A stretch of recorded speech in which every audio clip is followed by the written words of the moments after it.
All Hit Radio.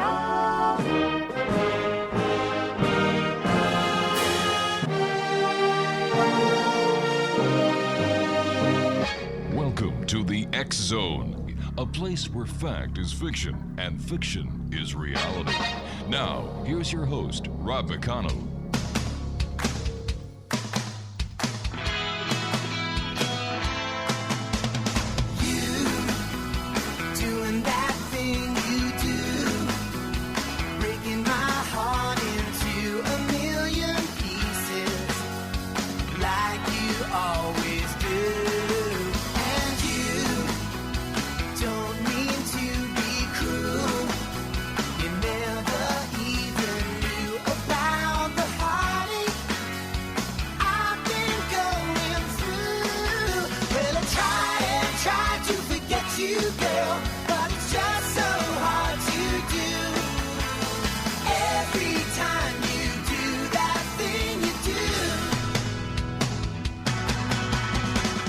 And good evening, one and all, and welcome to the X Zone. I am Rob McConnell, and for the next 2 hours, I'm your host and your guide as together we cross the time-space continuum to this place that I call the X Zone. It's a place where people dare to believe and dare to be heard. It's a place where fact is fiction and fiction is reality. And the X Zone comes to you Monday through Friday from 10 p.m. Eastern until midnight, right here on your hometown radio, Classic 1220, and streamed around the world on classic1220.ca. We're also streamed around the world on the X Zone Broadcast Network, the Mutual Broadcast Network, Talkstar Radio, Digital Broadcast Network, and the Digital Satellite Network. If you'd like to send me an email, if you'd like to have a special guest on the show, or if you have a question that you'd like to ask our guests, but you weren't able to when the guest originally aired, just send me an email, xzone@classic1220.ca. A couple of weeks ago, we were talking to a number of people here on the X Zone about UFOs. And, you know, UFOs go way back to 1947. Kenneth Arnold sighting. Then you had the sightings of the crash debris and the crash at Roswell, and the list goes on and on and on. And as technology progressed, we all have now iPhones that have high definition cameras, both for still photography as well as movies. We had the congressional hearings a couple of months ago with 3 whistleblowers, and everybody was anticipating, waiting for that, that all-important message where somebody would say something that would have blown everybody out of the congressional hearings, and it sizzled. It sizzled. There was nothing that was brought up that was earth-shaking, earth-shattering. And I often wondered why they didn't have people who have been doing UFO research for a great number of years, people who have actually done UFO investigations, people who have actually done crash retrieval and crash investigations. Why didn't they bring people who knew the history of ufology? My question is, why didn't they bring my guest on, who I have on with us tonight, the one and only Kevin Randle? Because this guy has been investigating, writing, talking to witnesses. He is a former lieutenant colonel. He is now retired. He knows what he's talking about. Wait a minute, I just answered my own question. He knows what he's talking about. That's why he wasn't there. But let's talk to him tonight about the congressional hearings and much more. Joining me now is my good friend, Kevin Randle. And Kevin, always great having you on the show. Well, it's good to be back, Rob. Yes, it's been a while, but all good things come to those who wait, and I've been waiting patiently for you, and here you are. Well, we've had some bad things going on around here, but it's cleared up now. Well, I'm glad to hear that, Kevin. And Kevin, give our listeners who may not know who you are a little bit about yourself and how you got into the field of writing about UFOs and then investigating UFO sightings, crashes, and so on. Well, I always blame my mother for this. Oh, here we go. Blame the mother routine. I do that all the time, so you're in good company. Well, she was a fan of science fiction, and science fiction deals with aliens, Yeah. creatures, and space travel and alien civilizations and all that. And when I was a little kid, she took me to see the movie Earth versus the Flying Saucers, which kind of sparked my interest.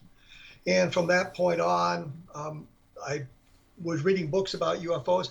I remember sitting in a study hall in high school reading Brad Steiger's Strangers from the Sky and things like that. So my interest goes back to being a little kid and looking at the topic. And from that point, you're looking for answers. And I remember one of the things that I always wanted to know, because they talked about the flying saucers and people were just seeing these fuzzy objects in the distance and they weren't clear cut. We weren't sure what they were. And a friend of mine, when I was in high school, said his mother had seen a flying saucer, seen a UFO when she lived on a ranch, I think in South Dakota.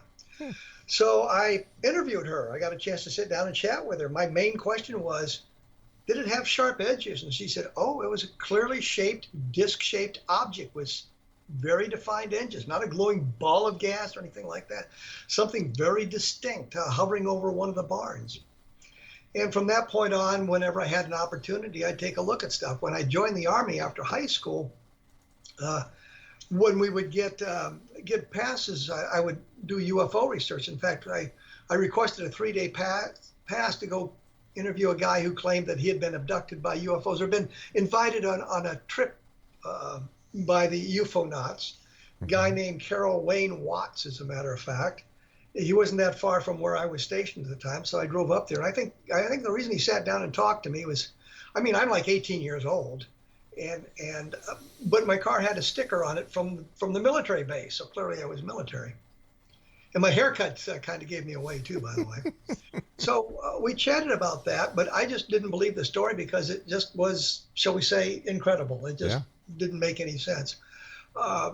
When I was transferred to Fort Rucker, I linked up with a couple of guys who were also interested in this stuff, and we spent a couple of weekends investigating UFOs and talking to people who are involved in sightings. We went to Brookville, Florida, to talk about to interview the guy who had claimed that he'd seen a robot-like creature, and it took his picture and then took off.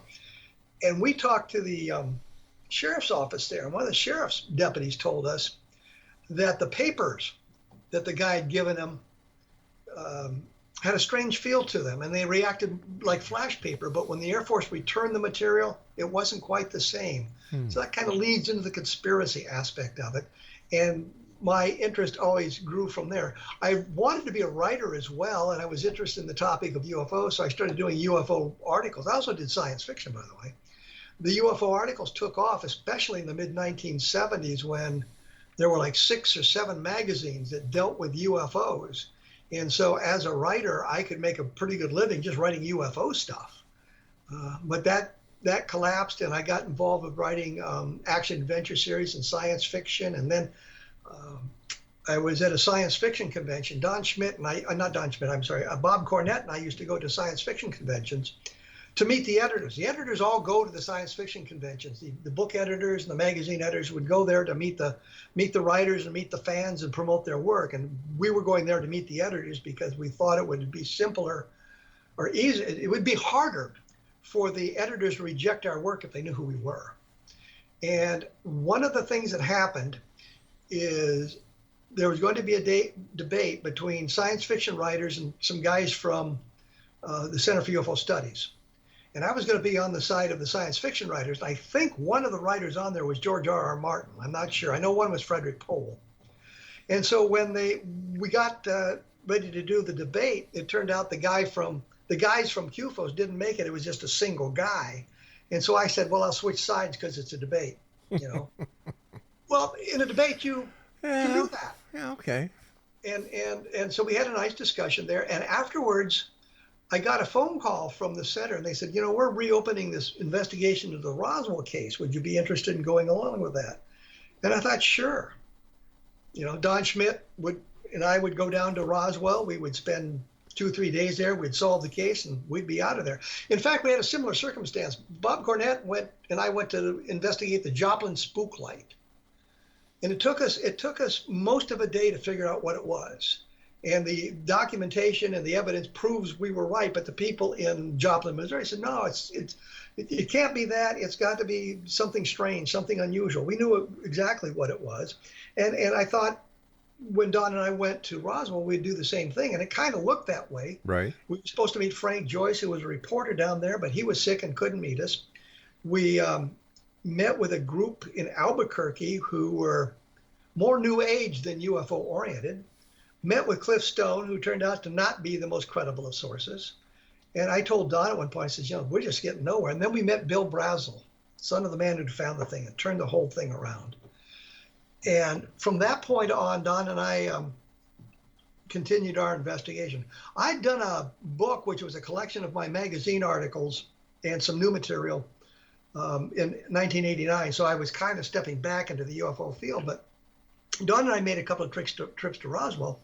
And I said to him as we were heading to the airport, I said, you know, we could do a book on this because there's enough information here that we can do it. And we were becoming convinced it was something more than a weather balloon, later cleverly named Project Mogul, but Right. we were convinced it was something more than that. And we began to run into the credible witnesses, people like Edwin Easley, who was the provost marshal at Roswell in 1947, who told me, I talked to him 3 or 4 times, and I said to him one day, are we following the correct path? And he said, what do you mean? And I said, well, we think it's extraterrestrial. And he said, let me put it this way, it's not the wrong path. I mean, there's really the sort of the first validation I got for something really strange going on at Roswell. But in the interim, you know, Don and I had done, we did a book on the Roswell case, and we continued the investigations, and pretty soon it became clear we could do an updated version of the book, which we did. And then I got a call from my agent, and she wanted to know if I could do a book. I think she says called Conspiracy Silence About UFOs. And my UFO writing kind of exploded from there. So I got diverted from science fiction and action adventure into writing about UFOs. And this is early 1990s, mid 1990s type thing. And that kind of dominated my writing career there, because there's all kinds of really good stories out there that really never got the sort of investigation or scrutiny that they deserve. I think, you know, things like Levelland, this case from November of 1957, where cars in the Levelland area over a period of 2 or 3 hours would be stalled by the close approach of a glowing egg-shaped object. And it involved the sheriff. It involved the Texas Department of Public Safety, which is basically the state police. It involved Air Force officers whose cars were stalled. A lot of civilians who was it. The sheriff at one point said that he had had hundreds of phone calls. I always thought, well, maybe dozens would be correct. Yes. But it was a very interesting case. And so I could do a book about that. And I got drawn into other investigations looking at the stuff in depth. Kevin, we've got to take our break. Please stand by. Exonation, Kevin Randle is our special guest. www.kevinrandle.blogspot.com, and Kevin and I will be back on the other side of this very short break as the X Zone continues right here from our broadcast center and studios in St. Catharines, Ontario, Canada, on your hometown radio, Classic 1220, and streamed at classic1220.ca. I'm Rob McConnell, and welcome to the X Zone, a place where fact is fiction and fiction is reality. Today on the X Zone, are people really being abducted by aliens?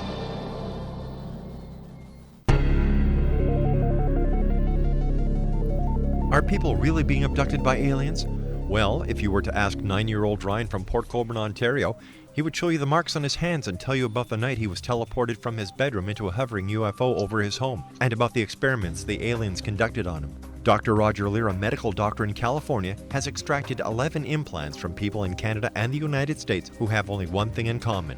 They have all had encounters with UFOs. 70% of all Americans believe they have seen a UFO. 40% of them believe they have been abducted. Maybe E.T. never went home. Join me, Rob McConnell, for another story from the world of the paranormal and the science of parapsychology when next we meet in the X Zone, the place where people dare to believe and dare to be heard.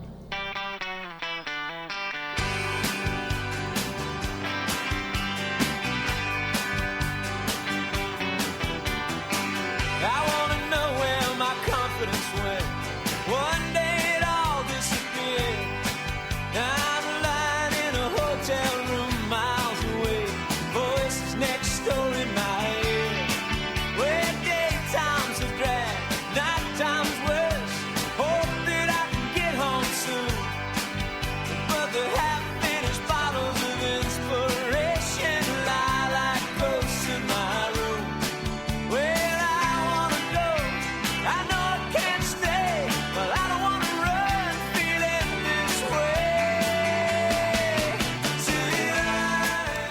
Kevin Randle is my special guest this hour, Exo Nation.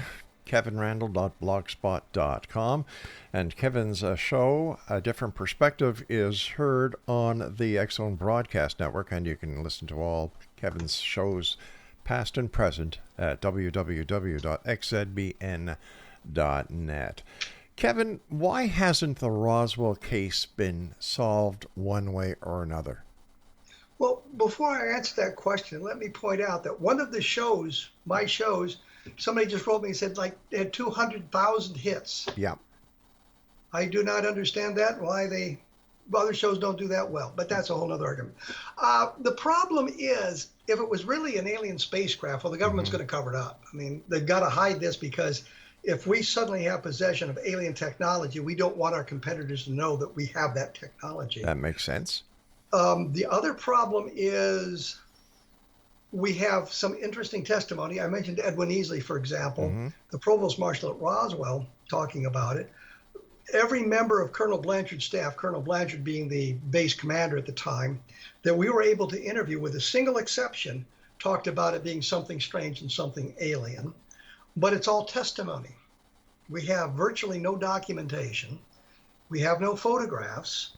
We have no reports. We have the testimonies. Yeah. The Air Force and Dr. Colonel Richard Weaver, who, by the way, turns out to be a good friend of mine now, investigated for the Air Force, and the only explanation they could come up with was this Project Mogul balloon, because the ultimate purpose was highly classified. But what they were doing with the experimentation in New Mexico wasn't classified. There was nothing there that was unusual. But they said, well, that's why we covered it up. We had this experiment going on, and we didn't want people to know about it. But the documentation shows the flight they claim was the culprit never flew. So we've got all of that going on. In this arena, we always have, I was going to say skeptics, but that's not fair. It's more like the debunkers. They know there's no alien visitation.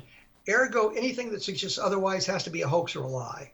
And we have the true believers on the other side. That's everything is alien visitations, regardless of what prosaic explanations we can offer for it.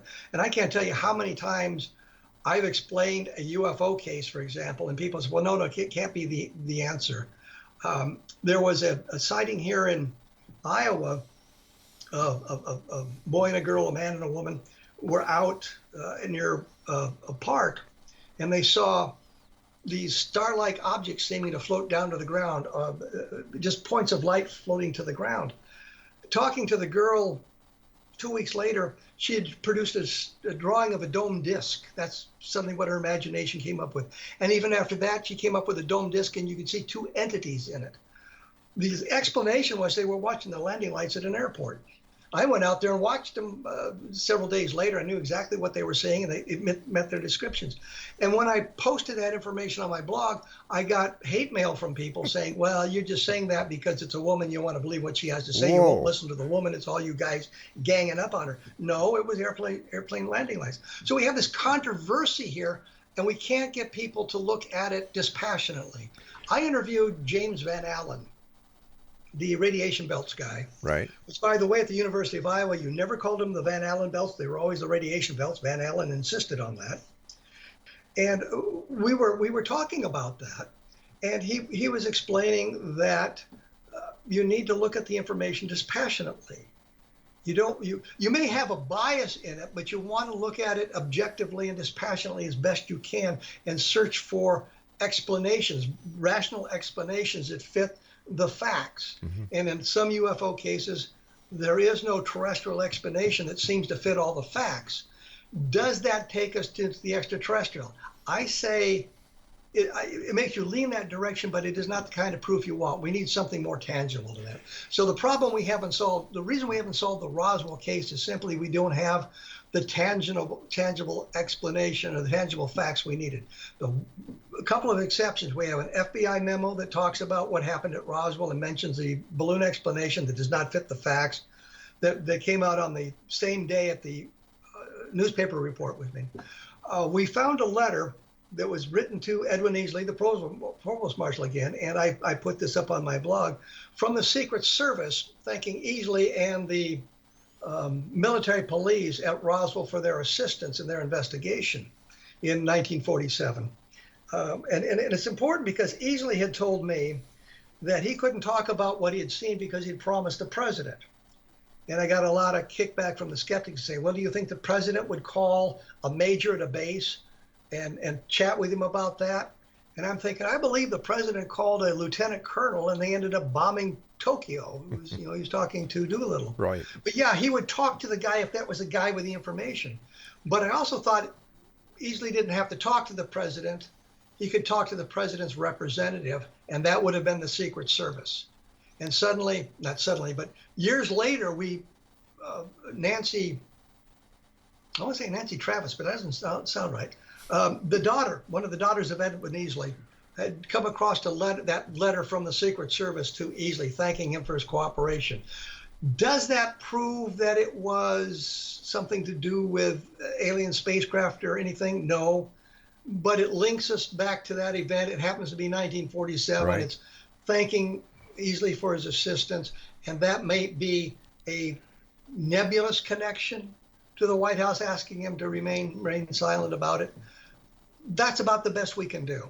And so that's why we don't have a solution. There is no terrestrial explanation I'm aware of that fit the facts. Right. Mobile has been eliminated. We do not have the evidence to take us into the extraterrestrial other than the testimonies. And I would like something a bit more substantial. So that's why we have no explanation. Okay, now you're saying that we have no explanation, and you mentioned no photos, no reports, basically hearsay testimony. Isn't that exactly what David Grush did during the congressional hearings? The difference is we can name names. Mm-hmm.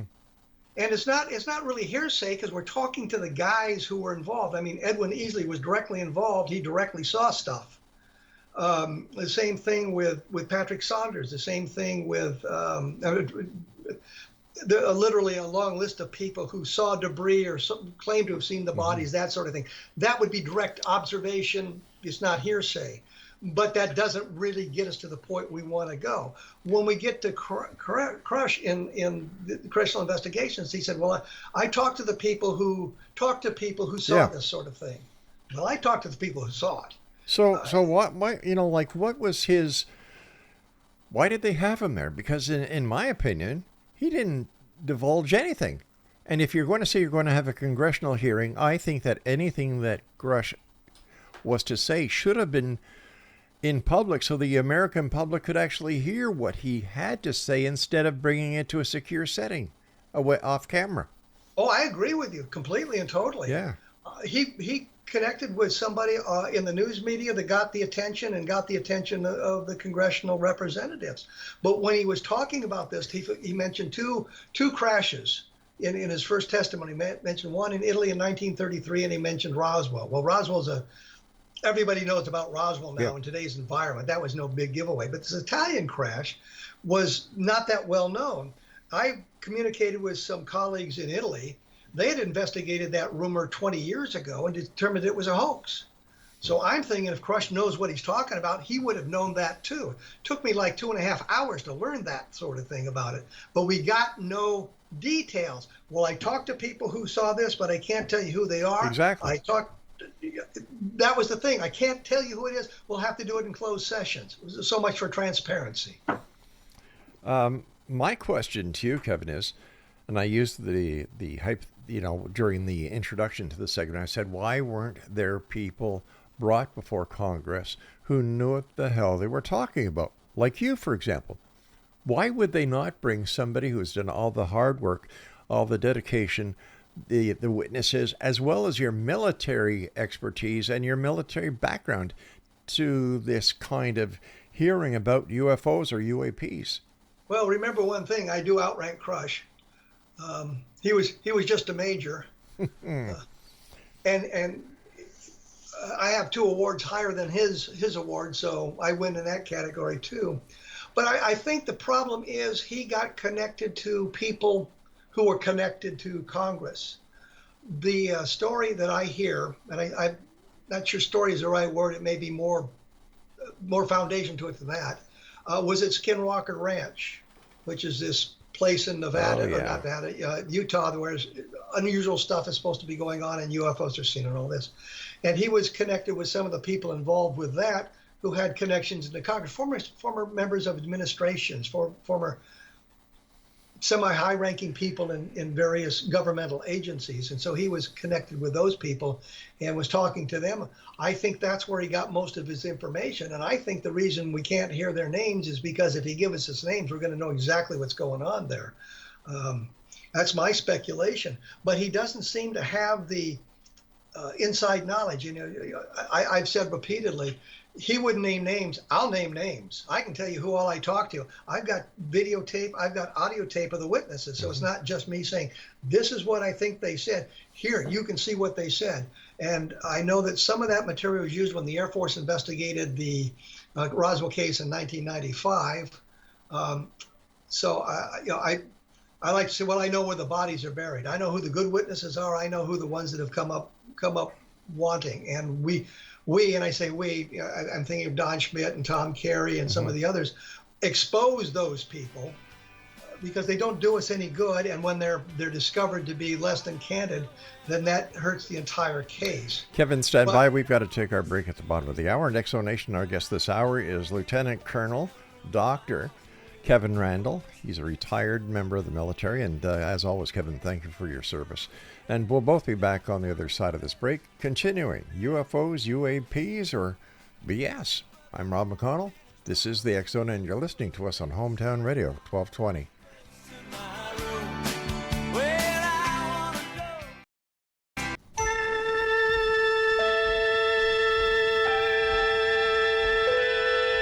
Space, the final frontier. Specimen gathering mission on planet Alpha 177.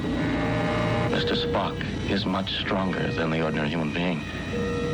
Aroused, his great physical strength could kill. But it's a risk I'll have to take. Something bother you, Mr. Spock? May I say that I have not thoroughly enjoyed serving with humans. I find their illogic and foolish emotions a constant irritant. Unlike you, we humans are full of unpredictable emotions. Love, tenderness. Yes, yes. If I seem insensitive to what you're going through, Captain, understand. It's the way I am. Don't be afraid. Here's my hand. Hold on. You are beautiful. More beautiful than any dream of beauty I've ever known. What is your point, Mr. Spock? I love you. I can love you. Kiss me. You out of your mind? The prospect appeared quite attractive to you a moment ago. You don't really want to hurt me, do you? Put that thing away. No, I don't think so. No! I can. It's painless and quick. Entry made by Second Officer Spock. Possible we may have hit the wrong entry point. Yes. Very well, Captain. Try again. If it pleases you. What are you waiting for? Hurry! If you'll excuse the intrusion, Captain. Bury the hatchet. An appropriate choice of terms, Captain. I won't fight you anymore.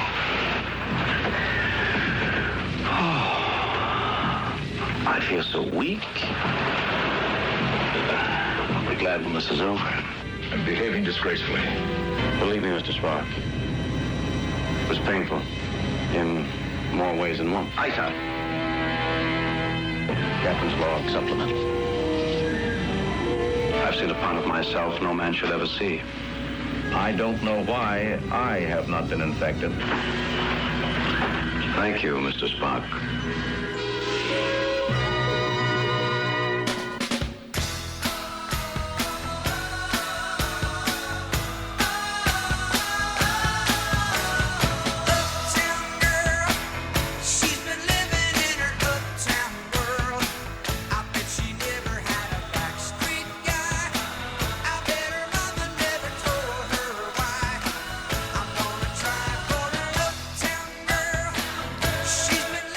And welcome back. This is the X Zone. We're coming to you from our broadcast center and studio in St. Catharines, Ontario, Canada, on your hometown radio, Classic 1220, and streamed around the world on classic1220.ca. Kevin Randle's my special guest, and his website is kevinrandle.blogspot.com. And Exonation, before we went to the last break and I was getting everything queued up for this break, I said UFO, UAP, and BS. Well, the BS does not stand for what you may think it is. I use that term for blind science.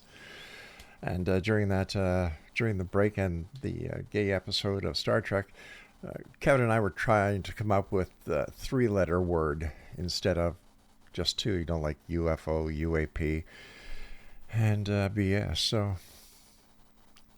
we'll have to work on that over the next couple of weeks, Kevin, but thank you for bringing that to my attention. Well, I'm glad to do that. I'd like to say one thing. My favorite Star Trek line was Mr. Spock talking to the captain saying, "Captain, I can't believe my ears." Oh, my good Lord. We could have so much fun just talking about Star Trek. But, okay. So here we're still talking about Gresh and everything that he was talking about in Congress. Have you noticed that ever since Congress, the UFO sightings have really decreased? Like there's no more mass sightings. Who did I have on, Craig? Who did we have on the show who was telling us about a 300-mile block, 300 miles high, 100 miles? A cube that is 300 miles on every corner. Cattle mutilations are nearly non-existent. Crop circles, the same thing. In your opinion, Kevin, what happened? Back in the mid-1950s, I think that Don Kehoe and the people at NICAP were talking about some great, huge artificial satellite orbiting the Earth. It would be about the size of what you were talking about there. Maybe not quite that large, but a huge thing. I think that with the cattle mutilations, that was kind of a fad, and I think that most of us, and I say most of us who investigated those, and I did investigate my share of cattle mutilations, realized that what we were seeing was natural predation on the animals. There was nothing there that was unusual. There was a sheriff's office in Arkansas, and they had come across a recently dead cow, and so they staked it out to watch it for like 48 hours or 72 hours or something like that. And they watched as the predators came in or the scavengers came in, and the sorts of mutilations or the sorts of damage those animals did to the cow were the sort of things that was being reported as the mutilations. There was nothing really there to suggest there was anything otherworldly or extraterrestrial about it. And you have to ask yourself, what would be the point of an alien race coming down and mutilating literally thousands of cows? Because they don't want to wait. Figure out the baseline of that animal species with a couple of dozen animals. You don't need that. And if you're interested in something that the cows provide, it would be much easier to recover their the eggs and the sperm and all of that and breed them on your home world as opposed to try to take parts of the animals back. It made no sense. I think the same thing happened with crop circles, is that there was logical explanations for it. And there were people saying, well, you'd see these ornate images in the crops, and then the people would say, well, here's how we did it. And so people lost interest in it. This whole latest fad started with the Navy cockpit video.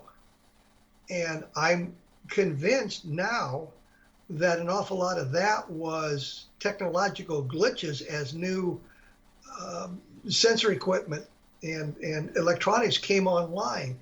There was a video that came out 4 or 5 years ago after this whole thing where a guy had hooked up night vision goggles to a cell phone camera and ended up with this spinning pyramid-shaped object in the field of view.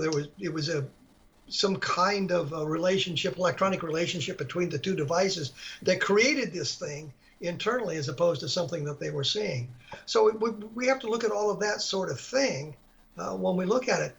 But there are still good sightings going on, but they don't get, I don't know how the media decides what they're going to report on. It just, in today's world, I don't understand the rationale of the media. Isn't it just possible that the media and the public just burned out with this entire topic and there's no more public interest except those who are involved with ufology?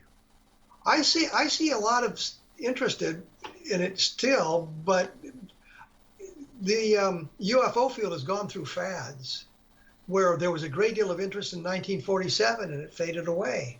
But it came back in 1952 with the Washington National sightings, which resulted in what I always think of as the greatest newspaper headline I've ever seen. It's something right out of a science fiction movie. Banner headline in the Cedar Rapids Gazette across the front page: "Saucers swarm over Capitol." Yeah, I can see that in a science fiction movie. And it petered out and it came back in 57. And then it broke the cycle and it we didn't get a lot of interest until 66 and 67. It kind of petered out. Then there was 73. So it runs in cycles, and it really kind of depends on if there's a spectacular sighting that grabs the interest, or the news media wants to talk about it, or something that gets additional play. When Leslie Kean and Blumenthal wrote the article about the Navy cockpit videos, that kind of sparked an interest in that as well, because here is a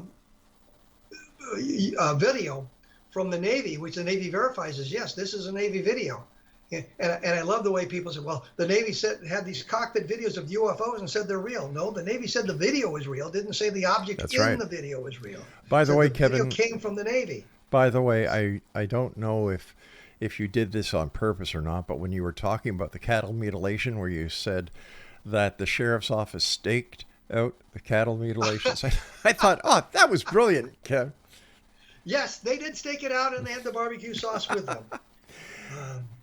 Okay. So when we look at all the different UFO sightings, one that still people talk about, besides Roswell, Travis Walton and the Phoenix Lights.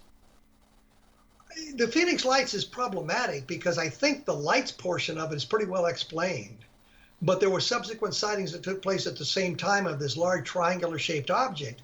I think it started its flight from Henderson, Nevada, and crossed a great deal of Arizona. It was not part of the Phoenix Light phenomenon, but it took place on the same night of it. So that's kind of an interesting diversion. I think the Phoenix Lights for the most part were the flares that they talked about, and that sort of thing. What was the other one you mentioned? Oh, Travis Walton, yeah. I don't know about that. It's very problematic. I know that Walton took a number of polygraph tests, and passed 2 of them and failed 2 of them. Yeah. Well, didn't you have Mike Rogers on your show? I had Mike Rogers talking about that. He and Travis Walton had a falling out, and Rogers was talking about nobody saw Walton abducted. They claimed they saw the flying saucer and it flashed the beam at him, and then they took off running, actually driving away. Right. When they came back, Walton had disappeared. So he was saying nobody really saw him abducted, which is an interesting thing to say. One of the guys, I can't remember his name, I talked to in Roswell, one of the crew members. I talked to 3 of the people in the crew. I talked to Walton, I've talked to Rogers, and I talked to this other guy, and I want to say Steve Dallas, but that doesn't sound right to me. One of the other guys who was clearly in Walton's camp, but they were on a program, I'm not sure if it was called lie detector or something like that, where Walton was going to take a polygraph exam, and this other guy was there as moral support. Right. And when Walton failed the polygraph, the other guy gave up and said, no, that's it. I'm done with it. I don't believe a word of it anymore. That was with Michael Shermer, wasn't it? No, it could well have been. I don't remember. I just remember the guy talking to me about that when Walton failed the polygraph test. He was kind of done with the whole thing. I think a couple of the guys have since died, and so we can't get back to them. So it's really Mike Rogers. It's really Travis Walton. Don't say we can't get back to them, because I know a number of mediums that could try and channel them. Yeah, but oftentimes they go off on tangents. Stand by, Kevin. We've got to take our final break. Exonation, Kevin Randle is our guest. kevinrandle.blogspot.com, and you can listen to all of Kevin's past shows on the X-Zone Broadcast Network at www.xzbn.net. I'm Rob McConnell, and you're listening to us on your hometown radio, Classic 1220, and streamed at classic1220.ca.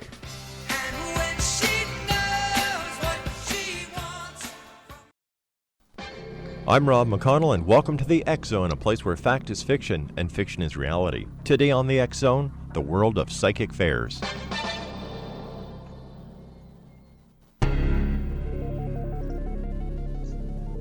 Throughout Canada, psychic fairs spring up in towns and villages of all sizes. Now, what is the best way of choosing a psychic at a psychic fair? According to Stan and Ray, organizers of First Star Famous Psychic Fairs, visitors to a psychic fair should walk around the fair a number of times until they're drawn to a particular psychic, and you can visit their website at www.e-psychic.com. Never be pressured into getting a reading from a psychic that you just don't feel comfortable with. If you're not satisfied with your reading, tell the psychic. And remember, people, psychic readings at a psychic fair are for entertainment purposes only.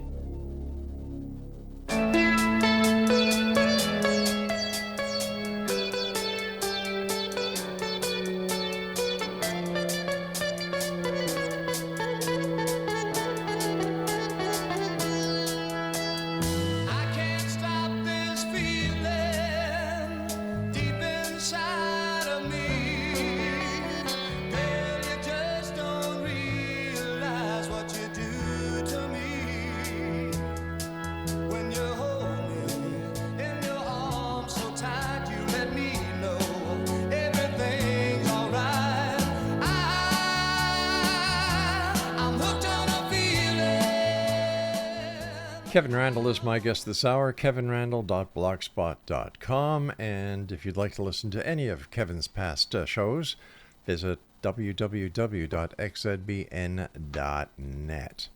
First of all, Kevin, thank you so much for coming back on the show with us. Always a great pleasure sharing the airwaves with you. And I certainly enjoy it too. Thank you, my friend. In your opinion, what is the UFO sighting or the UFO investigation that you've conducted that, in your opinion, is the real McCoy? That this is a UFO landing, this is a UFO sighting, and this is a UFO crash? I lean toward Roswell being a UFO crash, but it's the same with everything in the UFO field. We don't have the ultimate evidence, but I look at Roswell. I think of Level Land as a very good sighting because we have literally dozens of witnesses reporting the same thing.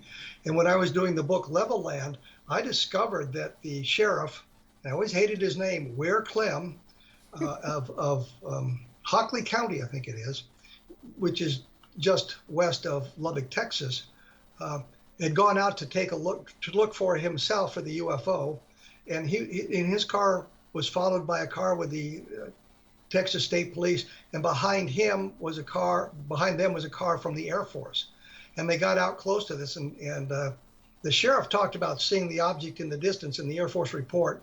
But if you looked at some of the interviews he gave prior to the Air Force investigation and later, he got much, much closer and described a glowing red object. But here's the kicker. Don Burlinson, the guy from Roswell, interviewed the mechanic for the police department in Level Land. Mm-hmm. And the mechanic said the day after these sightings took place, the sheriff brought his car in to have it looked at. The only reason he would have done that was because his car stalled. And as his car stalled, so did the car with the Air Force officers in it, which changed the dynamic of the case immensely. It kind of explored that. We have no clue as to who those Air Force officers are, but they would have reported exactly what had happened and exactly what they had seen. And it would have corroborated what the other witnesses were seeing. It would be very powerful evidence. What happened with the Level Land case is Don Kehoe of NICAP and the Air Force got into, well, I was going to say, a specific kind of contest about how many people actually saw the object. The Air Force said there were only 3. Kehoe said there were 9, but if you read the Air Force file, you can find the names of at least 13 people. And since that time, I've found the names of many, many more who saw something that night. So it's a very powerful case with literally dozens of witnesses with the UFO interacting with the environment. So it's a very good case. And like I said, I did a book cleverly called Leveland about that. Another good one would be Socorro in 1964. Lonnie Zamora, the police officer, saw the landed object just outside town. I had always said, well, here's a case, it would be great, but it's single witness. Turns out it's not. In the investigation I was conducting before I wrote the book called Encounter in the Desert, I learned that, or I was told by people, well, the people I interviewed on my show, and I can't remember their names at the moment, the guys who wrote a book about Roswell as well. And they said to me in the course of the conversation that there have been people called the police department to report the object. And I asked them like 3 times on the air, do you have any evidence of that? Did you see the police records? And I never got a straight answer. And that kind of inspired me to look. And I discovered a report written on the very night of Zamora's sighting by an Army officer who investigated the case, and wrote in the report that he sent to the Pentagon that they had received 3 phone calls into the police department prior to Lonnie Zamora calling in. So that kind of expands it. Nobody bothered to try to find those people, which would have been very simple to do in 1964 in Socorro, New Mexico, but they didn't do that. And since that time, the case has kind of gotten a little bit bigger with additional information being found, but it's a very powerful case as well. And if you're going to talk abductions, I think the case you need to talk about is the Hicks and Parker abduction from Pascagoula. Oh, yes, yes. Because Calvin. not only do you have these 2 guys together being abducted, they're taken to the police department. They're left alone in a room with a recorder running, and they didn't know the recorder was running, talking about it. And rather than talking about, well, we should put it over those guys, talking about other aspects of it. And that recording, the recording itself has just been found. It's being reviewed now, and they're putting it together so they can get it up online. But the other interesting thing is Philip Glass said, well, you know, there was a major highway going by the spot where they supposedly had the abduction, and nobody reported it.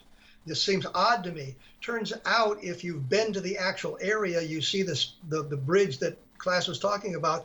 You really can't see the spot where the abduction took place because of the terrain and the vegetation and the shape of the bridge. But there was a car going across the bridge with 3 people in it, and they reported it to the Air Force the next day. And their names were in a report the Air Force wrote on the day after the Pascagoula abduction. And there was another guy who also had a sighting of the object at the time. And since that time, Philip Mantle and Irene Scott have done a masterful job of collecting additional information. It's a very powerful case of abduction. And if there's really alien abduction, this would be the case. Like I said, I talked to Calvin Parker, not to belittle him. He was not the brightest bulb in the display, but he seemed very genuine when I talked to him. He unfortunately passed away recently from terminal cancer, but he seemed to be a very nice, very down-to-earth guy. One of the problems is he didn't want to get involved in all the publicity in the beginning. So Hickson said, well, tell him you passed out and you didn't remember anything, and I'll take care of it. And that's what he did, but he didn't pass out. He remembered everything. And so we've got some very powerful information from him. Bentwaters in 1980, the guys over in England saw the object in the Rendlesham Forest. And I've talked to a number of those guys, former Air Force guys, a couple of friends of mine, about that. It's a very interesting case, but it also might not be alien involved. It might have to do with experimentation with mind-altering drugs at the time, because there's some of that going on. I talked to Charles Halt, who was the guy that wrote the memo about that too, by the way. So there might be something there, but it might go off in a different direction than alien abduction. But it's a very, very interesting case, and a couple of good books about it. Stay Away from Left at East Gate. Peter Robbins, who was one of the co-authors, has denounced the book. And if you go to my blog and you type in Peter Robbins, you can read his reasons for denouncing the book. So there's some very powerful cases that I'm familiar with, and some of them that I've had some involvement. Like I said, I talked to Hickson, I talked to Parker, I've talked to John Burroughs and Peniston and Colonel Halt about Rendlesham Forest. Of course, you know, I've talked to a lot of people about the Roswell case. So they're all very good cases. What about let me see, Kecksburg, Pennsylvania? I lean with the astronomers on that one. I'm thinking that the explanation of some kind of a bolide is probably accurate, which I say with somewhat hesitation because, Stan Gordon is a friend of mine, and he spent an awful lot of time investigating. He's convinced it was an alien craft that was recovered. I'm just a little bit leery about that. I think Kecksburg is interesting, but I fear it may have a terrestrial explanation. Shag Harbor is very good for those of you in Canada. Yeah, that's Nova Scotia. You have not only multiple witnesses, you have a number of law enforcement officers involved, and there's actually a photograph. And of course, the Air Force, and I say Air Force, the American Air Force, was involved in some of the investigation. I know Canadian military was involved, and there seemed to be an object that went into the harbor there, and they were able to detect it for a while, and eventually it disappeared as if it had escaped. Think of it more of a forced landing as opposed to a crash, but that's a very interesting case. Chris Stiles and Don Ledger have done a masterful job of gathering documentation and interviewing witnesses on that case. They did a book, Dark Skies, is that the name of it? Dark Matter, something like that. That's a very good book. Just type Chris Stiles or Don Ledger into Amazon.com, and it'll bring up the book that they've done on the case. In your opinion, what would have happened to the state of ufology if Stanton Friedman had not stirred up all the interest in the Roswell case? Well, he actually kind of let that fall by the wayside. He went off on a tangent with MJ-12, which unfortunately is a hoax. And he didn't get back interested in the case until Don Schmidt and I began investigating it. And we were conferring with him about what we had seen. And I remember we talked to him, and he met with us, I think in Illinois, and he was suggesting, he found out that we had a book contract. Don and I had a book contract. He said, well, I think my name should go on the book in the third position, and I should get 25% of the royalties. And my attitude was, what have you contributed to our investigation? The one thing I remember, which was hilarious, is Don wanted to talk to Bill Rickett, who was counterintelligence NCO at Roswell in 1947. And Friedman says, no, he's dead. Can't talk to him. Don finally found a phone number and talked to Mary Rickett, Bill's wife, and he's asking her questions about what Bill might have told her. And she says to him, you want to talk to Bill? He's sitting right here. Oh, for goodness sake. So Don interviewed Bill Rickett at length. Mark Rodiger from the Center for UFO Studies also had an opportunity to sit down with Bill Rickett and chat with him. So it's not just Don Schmidt's investigation, it's other people talked to him as well. And we have a videotape of Bill Rickett talking about what he had seen and what he had done. So Friedman wrote to the publisher of our book, accusing us of taking flights of fantasy and stealing other researchers' research and using it as our own. And I spent like 24 hours on the phone with the lawyers for the publisher. Not all at once, you understand. Yeah. Over several days. And finally, one of them said to me, do you have tapes of these interviews? And I said, yeah. He said, thank you, goodbye. Huh. When you look at Friedman's book, Crash at Corona, what you discover is he actually took some of our interviews and used them in his book without credit or attribution. Kevin, I hate to do this to you, my friend, but you and I have run out of time for tonight. Thank you so much for joining us, Kevin. Again, thank you for your service. And Exo Nation, I'll be back tomorrow night as once again we cross the time-space continuum to this place that I call the X Zone. So until tomorrow night, keep your eyes to the sky and your heart to the light. Good night, everyone.